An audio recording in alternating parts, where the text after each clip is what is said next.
You know, as a kid, all I wanted to be was a professional fisherman my whole life.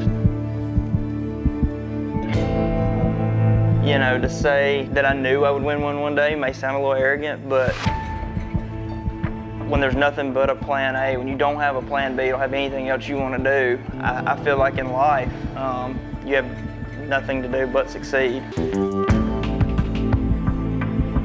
You know, so there's no doubt, my time at LakeMaster building the best maps on the market definitely helped with my professional fishing career. You just can't be effective and efficient on the water without, you know, an awesome map, and having the best map made, you know, is definitely going to help you do that.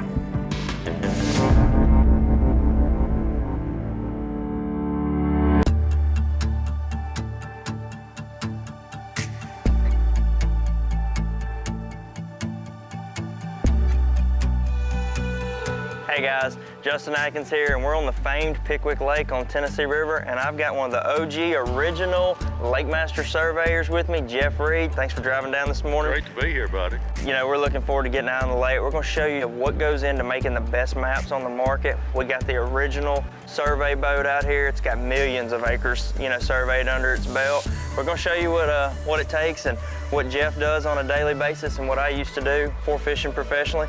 So Jeff's gonna hop in my boat for a little bit. I'm gonna go get reacquainted with the old survey boat. We're gonna go make some maps.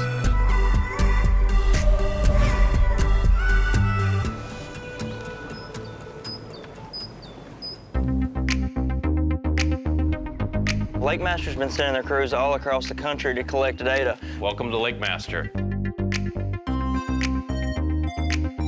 From our survey team all the way to the GIS crew, we're all avid fishermen. We all know what we expect and what we want to get out of our fishing experience and out of our maps. At LakeMaster, you're not going to have any holes in the data. We're going to go above and beyond to make sure that we fill in those holes and we have accurate data. You know, survey crew looks a lot different. Some days it can be just me on the lake. Some days it can be 4 or 5 of us, depending on how big that body of water is. You know, and those days are gonna start early. We wanna get out there before the boat traffic so we're not interrupting fishermen. I'm gonna pack my lunch, I'm gonna bring a rain suit, and Mother Nature doesn't always give you bluebird sunny skies.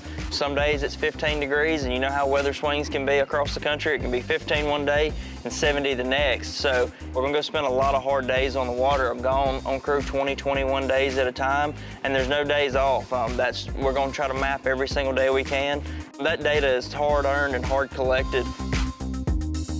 So when you buy a LakeMaster HD chip, you can rest assured there's been a body on that lake collecting data. There's no guesswork.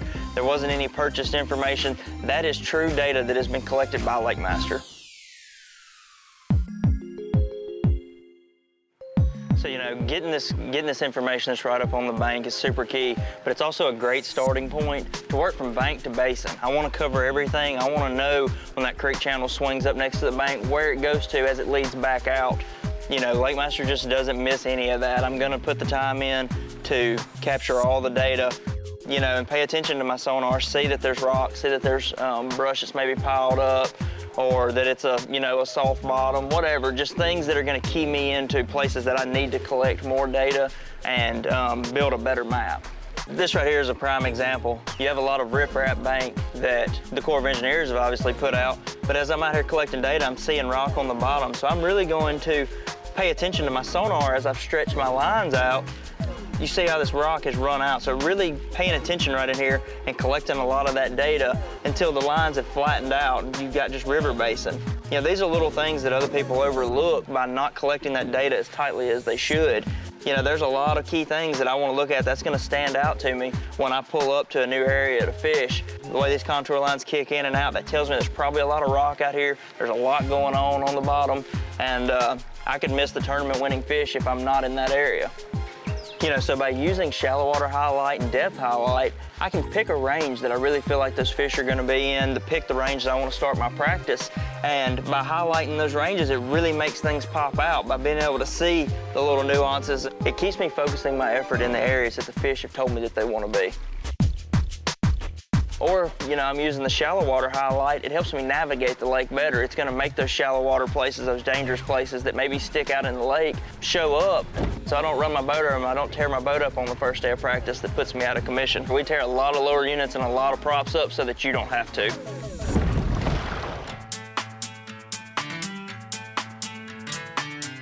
You know, traveling all over the country, I run into lakes that are going to fluctuate a lot,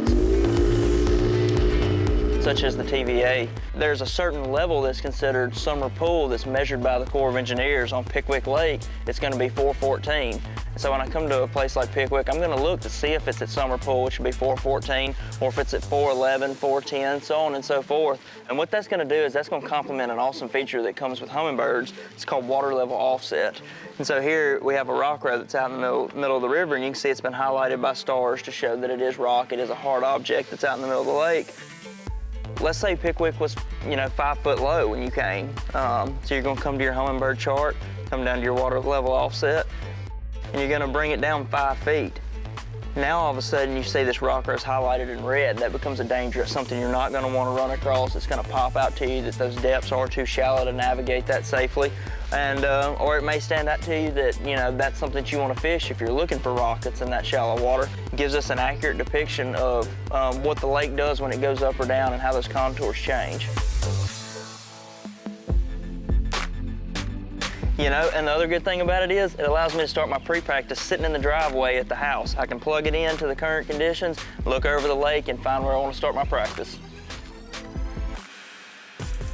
I just challenge you to look at your lake map and see if the brand you're running offers the contour lines and the detail that LakeMaster does. The crews being out on the lakes and actually collecting the data is only step one of this process. It takes 2 teams to create a great map.